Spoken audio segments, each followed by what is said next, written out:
Hello, ഞാനിപ്പോൾ നിൽക്കുന്നതേ എൻ്റെ അമ്മയുടെ വീട്ടിലാണേ.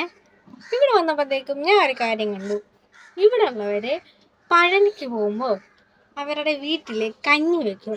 കഞ്ഞിയും പുഴുക്കും വെച്ചിട്ട് കഞ്ഞിയിൽ തേങ്ങയൊക്കെ ഇട്ട് പുഴുക്ക്, കപ്പപ്പുഴുക്കോ ചക്കപ്പുഴുക്കോ അങ്ങനെ എന്തെങ്കിലും പുഴുക്കും വെച്ചിട്ട് അയൽവക്കത്തുള്ള വീടുകളിൽ കൊണ്ടുവന്ന് കൊടുക്കും.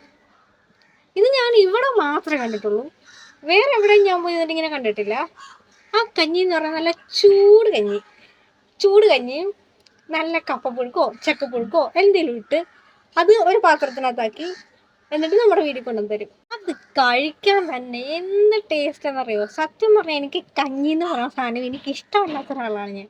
പക്ഷേ ഈ കൊണ്ടുവന്ന് തരുന്ന ഈ കഞ്ഞി ഉണ്ടല്ലോ, വഴിപാട് കഞ്ഞി, ഇത് പിന്നെ ഈ അമ്പലത്തിൽ നിന്നൊക്കെ കിട്ടുന്ന കഞ്ഞിയില്ലേ, ഇതൊക്കെ എനിക്ക് കഴിക്കാനായിട്ട് ഭയങ്കര ഇഷ്ടമാണ്. പക്ഷെ അല്ലാതെ ഞാൻ കഞ്ഞിയൊന്നും കഴിക്കത്തില്ലാത്ത ഒരാളാണ്, എനിക്കിഷ്ടമല്ല കഞ്ഞി. അപ്പം ഇതാണ് ഞാൻ പറഞ്ഞ കഞ്ഞി.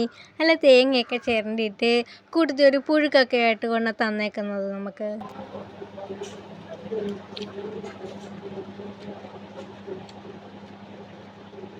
നല്ല ചൂട് കഞ്ഞിയും ഈ കപ്പയുടെ പൊളിച്ച് അല്ലെങ്കിൽ ചക്കയുടെ പൊളിച്ച് അതൊരു പൊടി കഴിക്കുമ്പോൾ എന്ത് ടേസ്റ്റ് പറഞ്ഞാൽ, പിന്നെ കുറച്ച് ഫ്ലേവറിന് വേണ്ടിയിട്ട് ഇച്ചിരി അച്ചാറും കൂടി ഇട്ടിട്ടുണ്ട് ഇതിൻ്റെ കൂട്ടി. എനിക്ക് കഞ്ഞിയിൽ കൂടെ അച്ചാറും കൂടി കൂട്ടി കഴിക്കാൻ ഇഷ്ടം. ഗൈസ്, അപ്പം നിങ്ങളുടെ നാട്ടിലും ഇതുപോലെ എന്തെങ്കിലുമൊക്കെ റിച്വൽസ് ഉണ്ടെങ്കിൽ കമൻറ്റ് ഇടാൻ മറക്കണ്ടേ. അപ്പം ബൈ.